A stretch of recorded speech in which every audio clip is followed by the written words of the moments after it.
13/8/2026 తేదీన దావులూరి శాంతమ్మ పెద్దపల్లకలూరు నివాసి ఆమె తమ కొడుకైన దావులూరి ప్రసన్న కుమార్ కనిపించట్లేదని నల్లపాడు పోలీస్ స్టేషన్లో రిపోర్ట్ ఇయ్యగా సదరు రిపోర్ట్ని నల్లపాడు పోలీసులు మ్యాన్ మిస్సింగ్గా కేసు రిజిస్టర్ చేసి దర్యాప్తు ప్రారంభిస్తారు.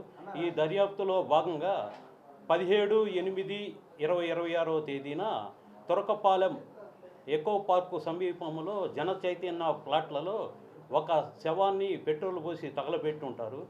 ఆ శవానికి మృతుని తల్లి అయిన దావులూరి శాంతమ్మ చూసి కాళ్ళను బట్టి శవం మీద ఉన్న గుడ్డలను బట్టి అవి ఆ శవాన్ని తన కుమారుడైన ప్రసన్నతగా గుర్తిస్తుంది.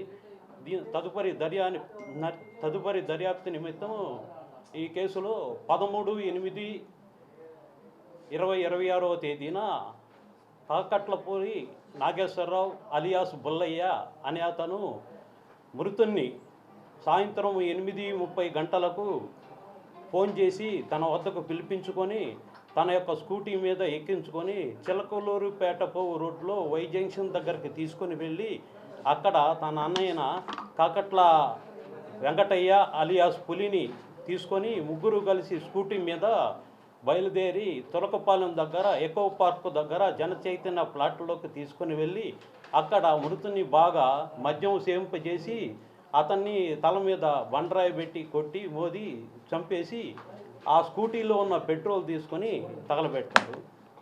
దీనికి మోటివ్ ఏంటంటే కాకట్లపూరి బుల్లయ్య అలియాస్ నాగేశ్వరరావు ఇతను తురకపాలెంలో చెందిన ఒక మహిళతోటి వివాహేతర సంబంధం ఏర్పరచుకున్నాడు.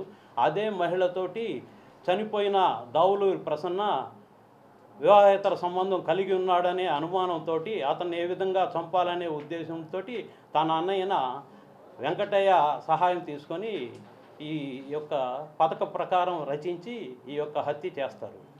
ఈ హత్యలో దీన్ని 26/8/2026 తేదీన సాయంత్రం 7 గంటలకు ఇద్దరు ముద్దాయిల్ని బుజ్జనగొండ డిమార్ట్ పక్కన ముద్దాయిల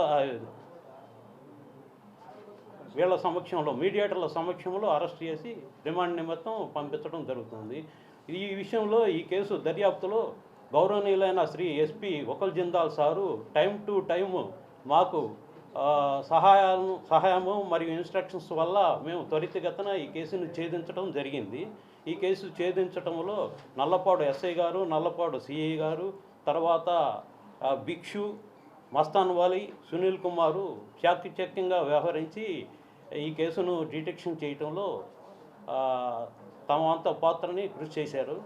దీనికి ఎస్పీ గారు మరియు ఎల్డీపీ అయిన నేను వాళ్ళని అభినందిస్తున్నాను.